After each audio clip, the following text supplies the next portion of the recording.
I hadn't intended to make a video at all tonight.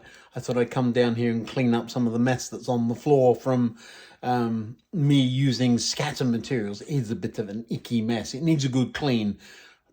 I'm not going to do that tonight. But I decided, well, if I'm not going to get down on my hands and knees, I should really clean up the electronics drawer. Well, the very first thing was trying to figure out what some of the things in there are. Don't know what that is. It might be a buck converter. Some of them have these digital outputs just to tell you what they're doing. Yeah. Oh, there's a good one. Look at this. That's the Strawman version of a project, I'm quite sure. I have no idea what that one is. I could probably work it out, but I'll get distracted. Here's another nice one. What is this? Well, that's lovely. I should put them on. I should put them on a shelf as art, shouldn't I? Well, I really should mount them. This one, I know what this is. This was Mark 1 or 2 of the hotel lights, and what happened there was that not all of the channels were working, and rather than figure out which ones weren't, we made a new one. I think that was the one where the we had a failed socket. This one, no idea. It would take me a minute. It's a 555 circuit, probably not all there. This one, well, I know what it is looking at it, but what it was built for, who knows? I have so much of this breadboard. I usually pick it all out and start again. That's a multi-vib, of course. 2 transistors, 2 capacitors, and bunch of resistors and 2 LEDs. What I was using it for, no idea. Oh, this is my favorite. That is the prototype for the Tacky Cafe sign with all the diodes. You see them all? What's that come off it? No idea why that was on there. So yeah, a lot of these things I build myself. Every now and again I come up with one that's off the shelf. This is an off the shelf thing. Let's see if you can figure out what it does. There's 2 LEDs there. I've put it beside the track. Let me just wheel the train by it. Oh my word, it's detecting. So yeah, let me see. Rather than saying, here's a hammer, what can I hit? I always like to build circuits to, I found a lump on the board. That's what my finger had found there. Something, woo. But I like to build circuits to task rather than say, okay, what could I do with that? But in this case, there's an LDR right there. It only works if the train's going, but that's rather interesting. It must be set just right. Hidden siding, you could extend one of the LEDs out so you would know that when the train had reached where it was supposed to be. Kind of helpful. Low light sensor.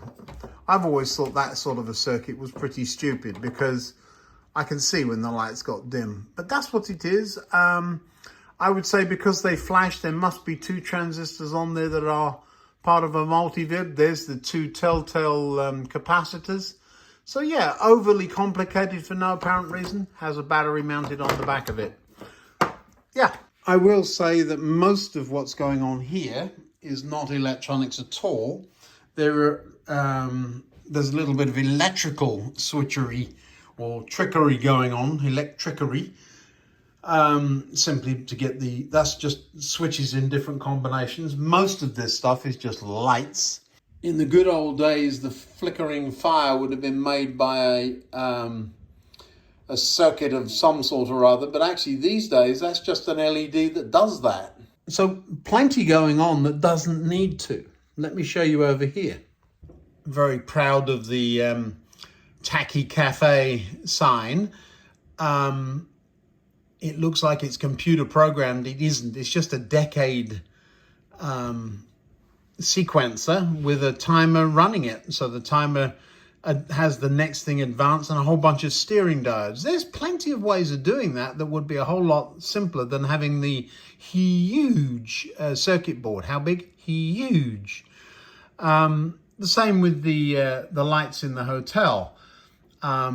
See, the flickering lights downstairs, the candles at the meal tables, they're just LEDs, but the rooms going out on their own, they're all on at the minute, is done with 555 timers and yeah, that big board I showed you. What about the rave in the pub? Let me set that off. There you go. Still need to get that board off there and get the ceiling painted. All that trickery of the lights flashing and all that sort of stuff, and yeah, and it will go off after a minute or so. There go some of the hotel windows now. The rave in the pub there is quite simply a timer. There's just a little timer that keeps it on, but when it comes on, it could just as easily be a light bulb.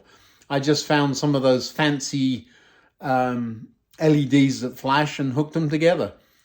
Has it gone off? It has. So just a timer and a few LEDs. So sometimes electronics is remarkably silly and simple. Sometimes it's remarkably complicated. And it isn't always the apparently simple that have the simple solution. Sometimes it's the really complicated, the rave in the pub, that have the stupidly simple solution.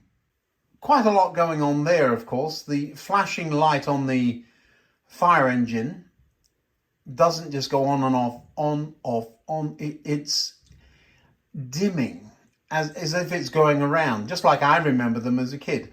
If you look at the lights on top of the barrier, that's quite a complicated circuit too, because it is, they're dimming and then brightening up. They're not flashing. So yeah, the runway lights are just silly. They're fun. And of course the barrier going up and down is all done with an Arduino, and down it goes again. Come on. Yeah. The turning radar, just a motor. That's all there is to it. It's in plain sight. There it is. And the wires just going down underneath. The working traffic lights, I don't know if you can see them there, much more complicated circuit, especially as it has the English change sequence. You didn't see it there, where red and amber come on together. But yeah, that's quite a complicated little circuit. Over here, the Belisha beacons could have been done much more simply. I could simply have put a flashing LED in the top of each, but instead of that, we put two, not one, but two multivibs in a little circuit under one of the shops. Why two? Well, they're set to almost the same timing, but that's just to give it that feel of, instead of flash, flash, flash, flash, gone the extra mile, as it were, so that they will come into sync with each other. Right now they're completely out of sync, one's off, one's on, but there will come a time when they're in sync. But all of that just to make two lights flash. On the other hand, over here, what's he doing there, Mr. Fat Controller? You've been up there a couple of days. You shouldn't be there. You should be downstairs on the workbench. As I was saying, there is the radio mast and the flashing light on the top. No circuit whatsoever. There is a resistor and an LED, and the LED flashes. So sometimes you can do things very simply, and sometimes it takes a whole lot of electronics. In the minute I've been talking about the radio mast, you see how the sequencing of the Belisha beacons has changed. They're coming on some of the time together now. And that will continue to change as that timer, or the two multivibs, they've got the same value components in them. That's all to do with tolerances. There you see they're on. They're both on at the same time for some of the time there now. Clearly, some of the electronic stuff I do because it's fun to do. But the return on investment, as it were, the reward for the extra work, was it really worth all the extra work to make those Belisha beacons flash at the same time? They are almost in sync now, you see that? Was the extra work worth it? Most people would never notice, and if they did, they think, oh, that's weird. All of the yellow wires there, and two circuit boards, one of them there, are to do with the feather of that one signal. you could probably ask the question, was all that extra effort worth it? Well, I suppose it's a hobby, and where do you draw the line? But electronics within the hobby has got to the point where it's controlling us sometimes rather than us controlling it. Lovely example of that is these trams used to chug backwards and forwards on this track. There's just a simple timer with a relay that reverses the polarity on the rails. So there's a DC part of the layout, and this would just chug off down to the other end and back again. Actually, I think it went that way round. Otherwise the power would come off and it would fly off the end of the board. So very nice. I've mentioned a number of times and somebody's asked, so this is why I'm addressing it today. The rail, this is, what do you call this stuff? A manufactured board. I forget the name for it. But I cut into the board using a router, or router you call it in England. Router, I don't know. Is that one of the words that translates? Laid a piece of track in it and then filled in the gaps with plaster. Now, bad move. Plaster, do you see the white scraping through there? As these things go along, they pick up the plaster and it gets all over the inside of the motors. Looks lovely, works great for about a day, and then you're in trouble. A number of scenes up here that you haven't seen, I don't think. This is Frank here. Frank was an interesting guy. I'll tell you his story in a minute, but the assumptions we make outside the Crown and Anchor there, is that a businessman and a thug, or is that a crook waiting to rob the bank? What is it? Are these people that are trouble, or is the policeman just enjoying the music? I don't know. So Frank was a burly builder, and his job was actually to walk around the town inspecting the height of the paving slabs. Did you know there is such a job as walking around town with a tape measure, measuring the height of the paving slabs? Have you ever stood on a paving slab and it moves? Doo-doop, doo-doop. We used to do it, and if you jump up and down on them, rainwater squirts out and gets people. I know. Well, his job was to make sure that the lip, the gap, wasn't more than whatever it was. And he took me under his wing when I was very young. He showed me how to build a shed, where the first railway layout that I built was, and it was out in the garden shed. We had this huge garden shed. So Frank helped me mix the concrete. He made me do a lot of the work, and we built the shed in sections, and then in a place near a church we had that we could hide it. And then once it was ready, we walked it down the street, plonked it in the back garden, put it all together. And that's where I learned a little bit about Pythagoras' theorem. You see, if you build a shed that is 8 feet wide by 16 feet long, and you put a sloping roof on it, the slope is going to be more than 8 feet. Well, I didn't figure that out. I found out the hard way. And so we had to cut a couple of inches off the width of the shed so that the roof would fit. Yeah, it was a great shed. I used the minimum amount of wood I possibly could. So it was really cold. And of course the track all rusted because it was steel back then. And it was at the time when Hornby was putting out those muck metal points. And so every now and again the frog on the point would break and you'd have to replace it. But it was a good layout, but it was, yeah, very, very disappointing. Nothing left of it these days, but Frank enabled me to get into model railways in the first place. So that's Frank's story, and that's why he's there. Now then, a couple of comments about signals. I haven't done the investigation. I'm sure some of you have. A Leopard's Tail just made the comment, and he's right.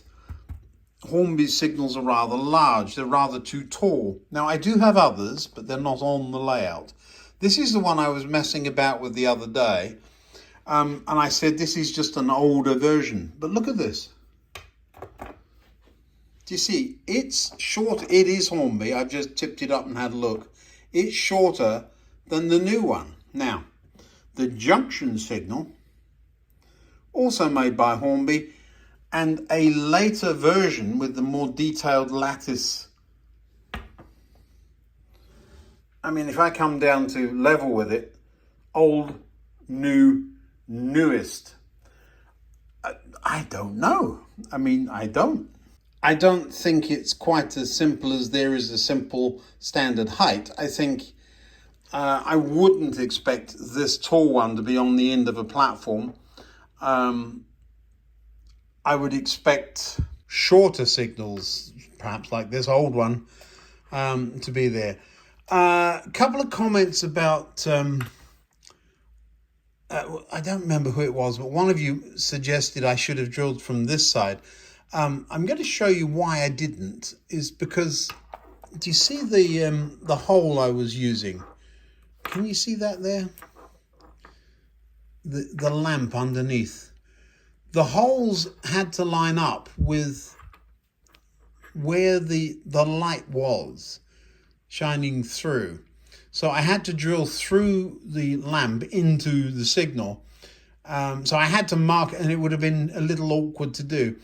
Some good ideas. Why don't you drill the whole thing out and stick some acetate over the holes that's the right color? Lots of solutions, I suppose. I made the comment you should dig around in the Quality Street box at Christmas and see if you can find, the purple one has that wrapper that you can see through. Yeah, it's a bit too purple.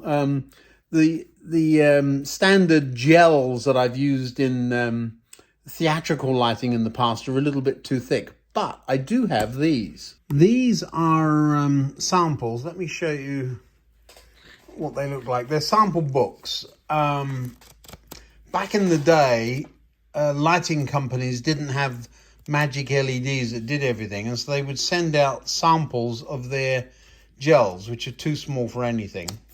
I thought that was one. It isn't. Let me show you. So some of them are reflectors, and some of them are, let me just find one. You see that one there? The blue one. Well, they all have numbers. So 26 is a light red. You see that? 24 is a flesh pink. 44 middle rose. Then as you go through, you have the blues and greens. Now, this one here is interesting to me.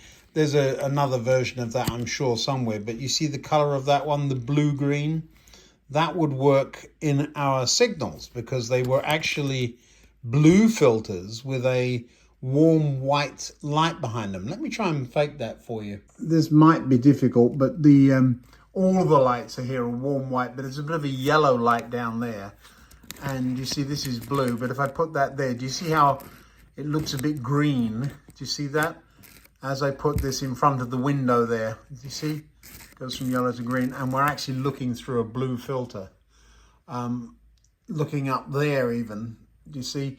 The street light looks white. Okay, it's blue, but that would be blue. But as you have a warm white, when you put a blue in front of it, it goes green. They come in all kinds of darknesses too, or lightnesses. This one's a mid blue. This is a less transparent one. And what I'm trying to show you is that these lovely filters would probably, I'd find one in there, I'm sure. There's 3 books of them I have. There's one book. They're not all filters. Some of them are reflectors. They're used in television still today. And then the final one, I've used a lot of these. That's why they're stuck together.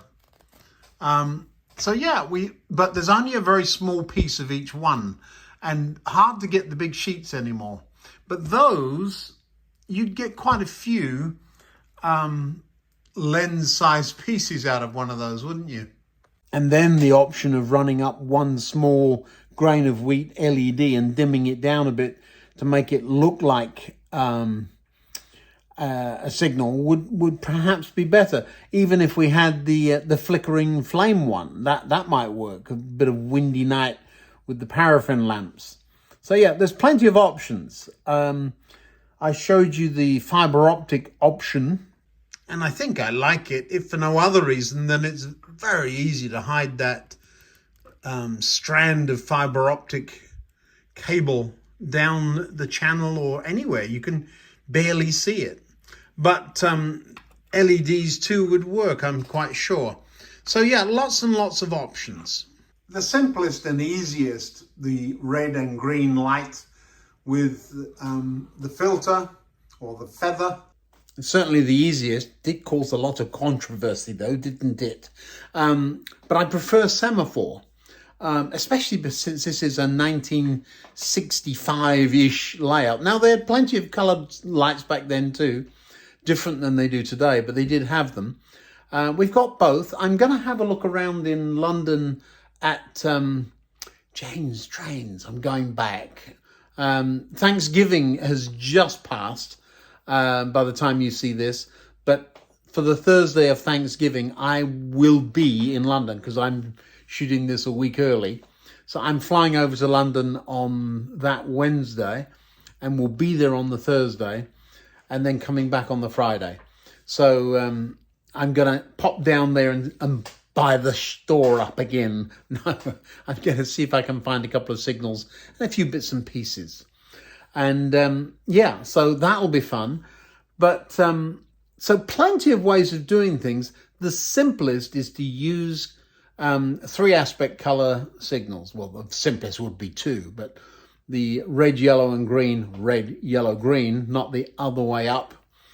I get caught every time. I bought some traffic lights for cars and they were red, yellow, green. So I've now got them. It made me realize they're available for trains very cheaply.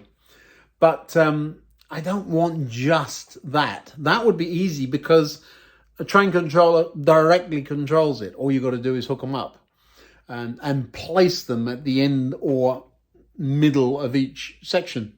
Now then, why am I showing you a graveyard? Well, one of the tombstones had a cross on it. And I thought, I'll cut that cross off and stick it on the roof of the church, since a number of you have said there's no cross on the church. It turns out I nearly wrecked it because they're made. I had no idea. So there's a metal spike. So I've had to drill a hole in the top of the steeple or the bell tower. And there we go. And it does work. So there is now a cross on top of the church. I suppose I better turn it the right way round, hadn't I? Is there a right? I don't know. I think the fact that there is one will probably satisfy most. So yeah, there we are. I had to drill a hole in it, destroy the tombstone, and now we have a cross on the church. But it's funny how you see the little jobs, the tiny little thing just takes forever.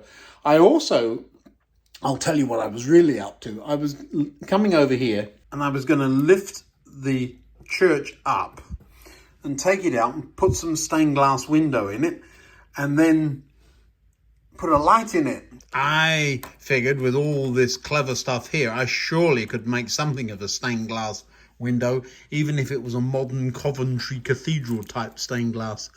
But what happened was the church is stuck to the baseboard. Well, stuck-ish. I'm not willing to hack it around to get it up, but oh, the front's up. Well, that's interesting because this isn't.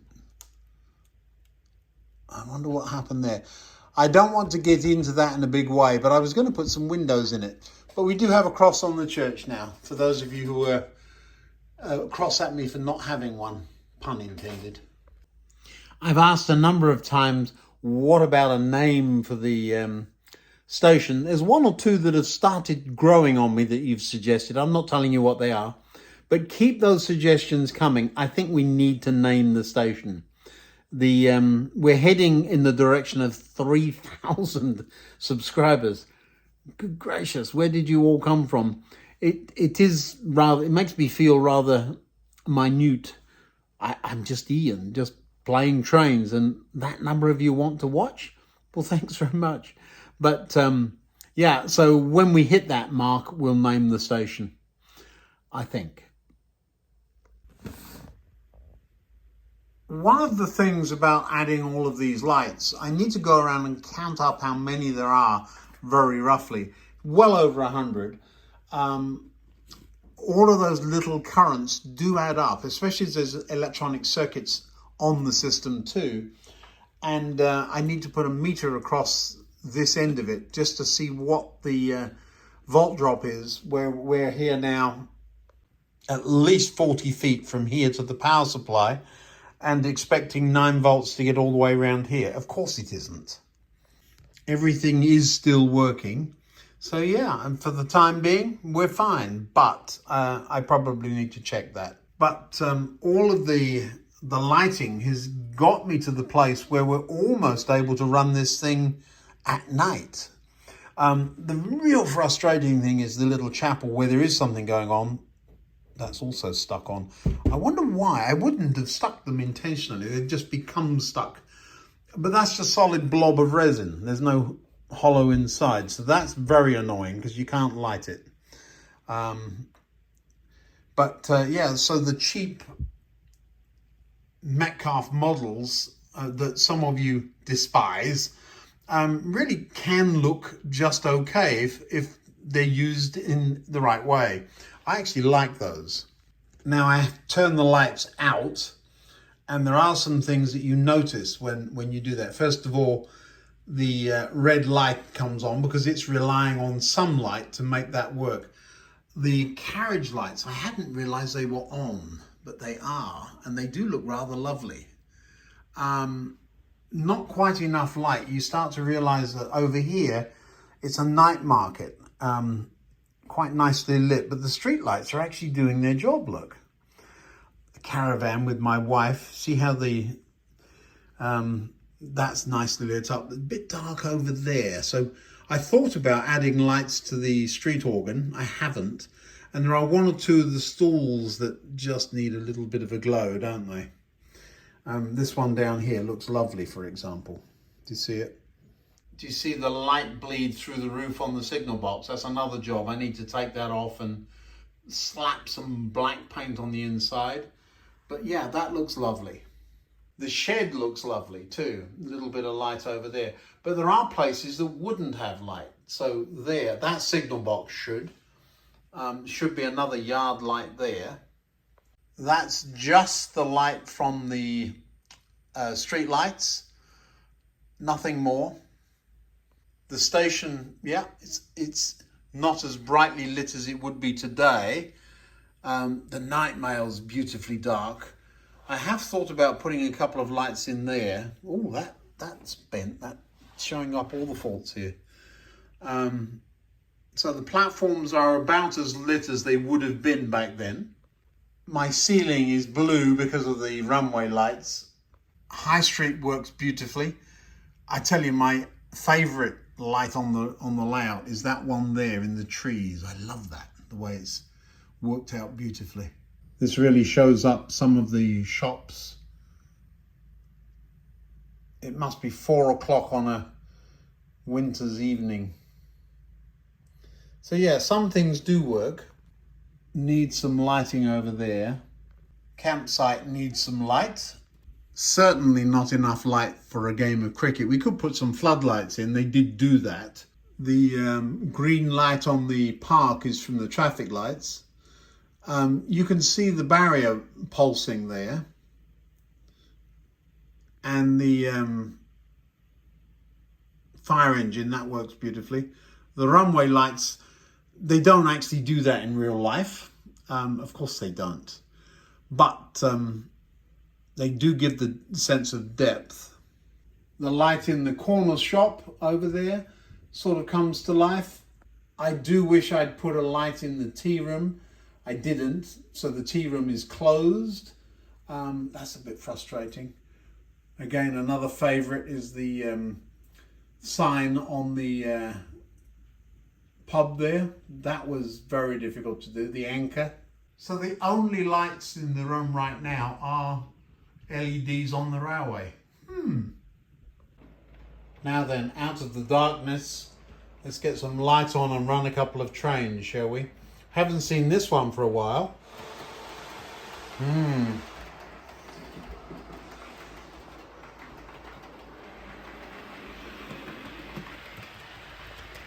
It'll be interesting to see what happens here because we haven't set this train up.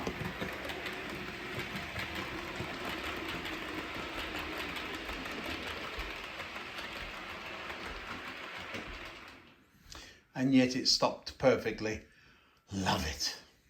Just letting you see what I'm doing. This is the 3-road fiddle yard. That train has just come out of there, gone over the crossing and into there. Always confuses the tire out of me because it runs backwards.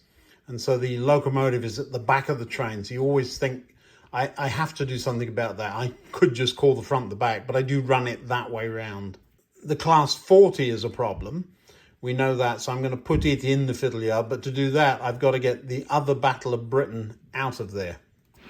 Now, in theory, this will just run off around the layout and go and park itself, and I will have to make a note to myself to remind me it needs a programming.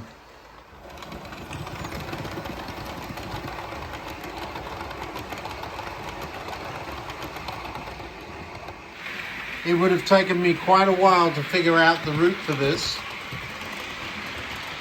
but that could be done with DC just as well as DCC. So don't get the idea that route automation is just for DCC. What now? You can use computer control for DC? Of course you can. I wonder if this would work. Let's see. All right, brand new out of the box locomotive. It isn't. It's the one I've been messing about with. I'm going to pop it on the track and drive it. What I have asked the computer to do is drive it from here back to here around the layout. Now, it can't possibly do that because that's a DC locomotive. And there it goes. How's that happening? Because I've turned the layout over to DC. Don't ask me how. And off we go. Okay, there it goes, off around the layout. And what will happen really is DC. There's no DCC going on here. It's going to have quite a journey. And we'll try and keep up with it, shall we? Let's see what it does here. I should have started it somewhere else because the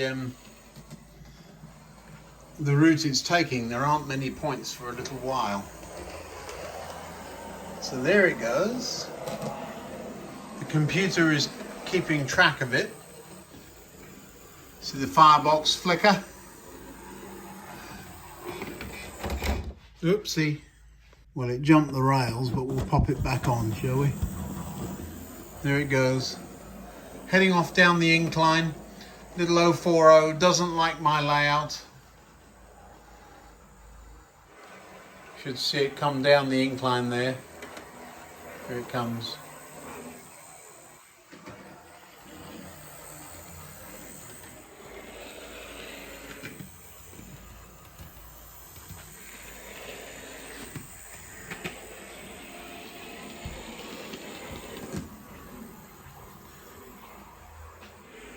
So a successful loop, sort of, but here's the problem.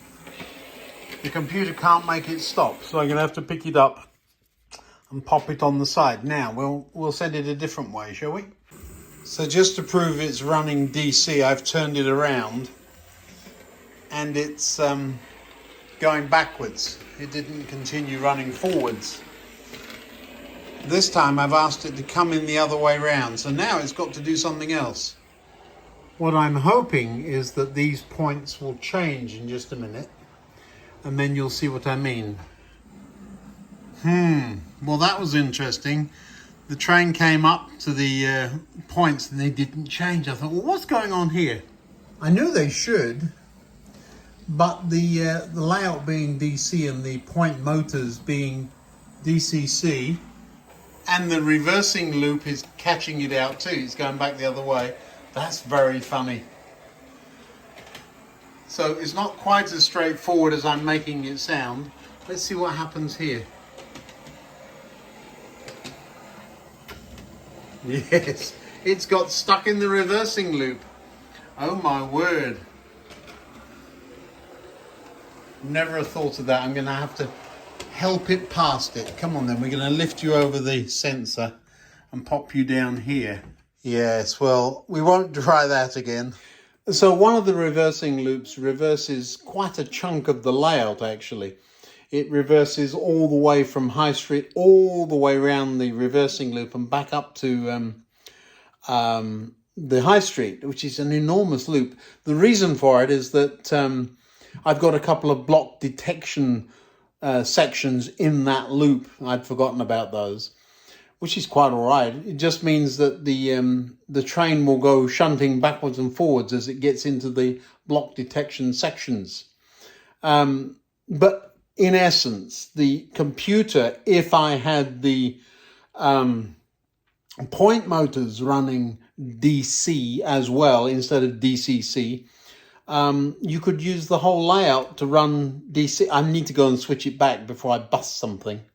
So yes, you can fool the computer into believing it's controlling a train when it really isn't. It was the Class 40 that made me think of that. The Class 40 is misbehaving. It used to lose its programming altogether.